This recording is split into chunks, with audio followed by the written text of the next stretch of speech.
বিশ্ব থেকে দেশ থেকে দেশের জনগণ, আর এই জনগণকে নিয়ে দেশের রাজনীতি। এই রাজনীতির মাঠে ব্যক্তির স্বার্থে রাজনীতি নাকি জনগণের জন্য রাজনীতি? প্রিয় দর্শক, আমি AKM গোলাম সারোয়ার আছি বেঙ্গলাই টিভির জনমত অনুষ্ঠানে।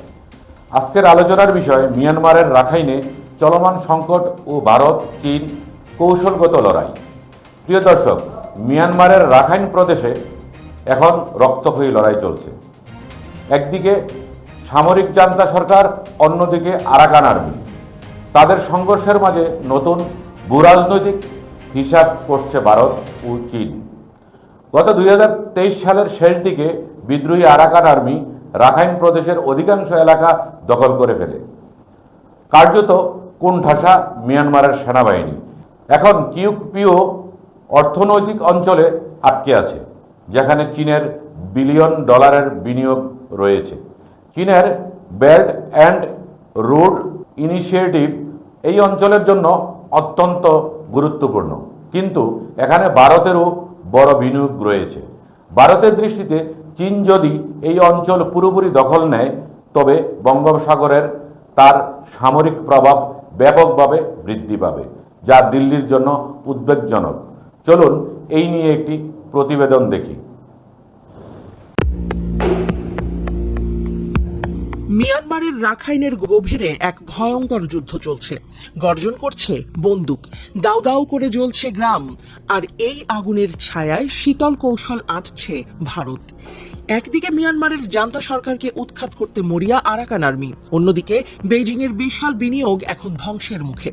কিন্তু এই সংকটের মাঝেই নতুন এক খেলায় নেমেছে নয়াদিল্লি। 2023 সালের শেষ দিকে বিদ্রোহী আরাকান আর্মি রাখাইন প্রদেশের অধিকাংশ এলাকা দখল করে ফেলে। মিয়ানমারের সেনাবাহিনী এখন কার্যত কোণঠাসা। তাদের সবচেয়ে গুরুত্বপূর্ণ ঘাঁটি এখন কিয়াউকপিউ অর্থনৈতিক অঞ্চল, যেখানে চীনের বিলিয়ন ডলারের প্রকল্প, গভীর সমুদ্র বন্দর এবং চীন মিয়ানমার অর্থনৈতিক করিডোরের গুরুত্বপূর্ণ অংশ অবস্থিত। আর এখানেই ভারতের জন্য খুলে গেছে এক কৌশলগত সুযোগ। দক্ষিণ পূর্ব এশিয়ায় প্রভাব বিস্তার করতে ভারত দীর্ঘদিন ধরে চেষ্টা চালিয়ে যাচ্ছে। বিশেষ করে চীনের বেল্ট অ্যান্ড রোড ইনিশিয়েটিভের প্রতিদ্বন্দ্বী হিসেবে নিজেকে প্রতিষ্ঠা করতে চায় দিল্লি। আর রাখাইন প্রদেশ সেই খেলায় এক গুরুত্বপূর্ণ মহড়া হয়ে উঠেছে। ভারতের অন্যতম বড় চিন্তা ছিল, চীন যদি কিয়াউকপিউতে গভীর সমুদ্র বন্দর স্থাপন করে, তবে বঙ্গোপসাগরে তার শক্তি বেড়ে যাবে। এর ফলে ভারতীয় নৌবাহিনীর উপর চাপ সৃষ্টি হবে, যা দিল্লি কিছুতেই মেনে নিতে চাইবে না। এছাড়া রাখাইনের রাজধানী সিত্তে ভারতের জন্য একটি কৌশলগত বিন্দু।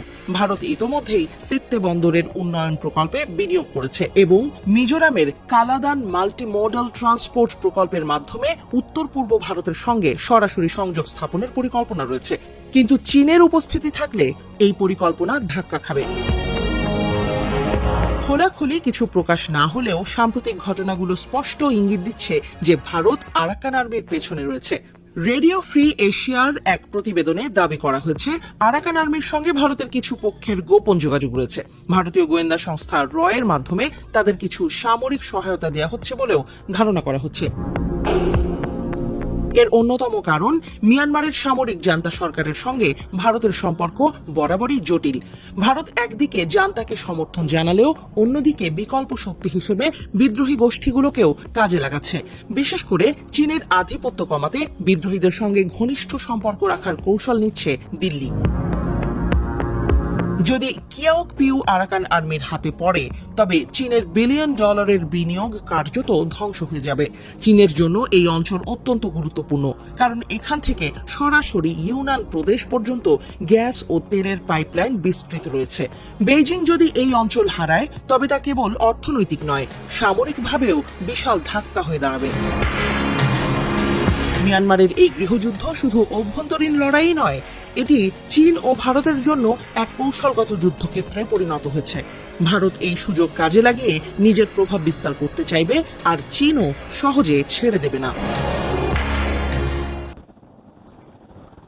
প্রিয় দর্শক, রাখাইন সংকট শুধু মিয়ানমারের অভ্যন্তরীণ বিষয় নয়, এটি আন্তর্জাতিক রাজনীতির অংশ। ভারত, চীন, এমনকি যুক্তরাষ্ট্রও এই অঞ্চলের প্রতি দৃষ্টি রাখছে। ভবিষ্যতে রাখাইন পরিস্থিতি কোন দিকে মোড় নেবে তা দেখার বিষয়। প্রিয় দর্শক, আপনার মতামত আমাদের ফেসবুক ও ইউটিউবে কমেন্টে জানান। এবং আজকের জনমত এখানেই শেষ করছি। আমি AKM গোলাম সারোয়ার, বেঙ্গলা টিভির পক্ষ থেকে সবাইকে শুভেচ্ছা। দেখতে থাকুন জনমত প্রতিদিন রাত 9টায়। আল্লাহ হাফেজ।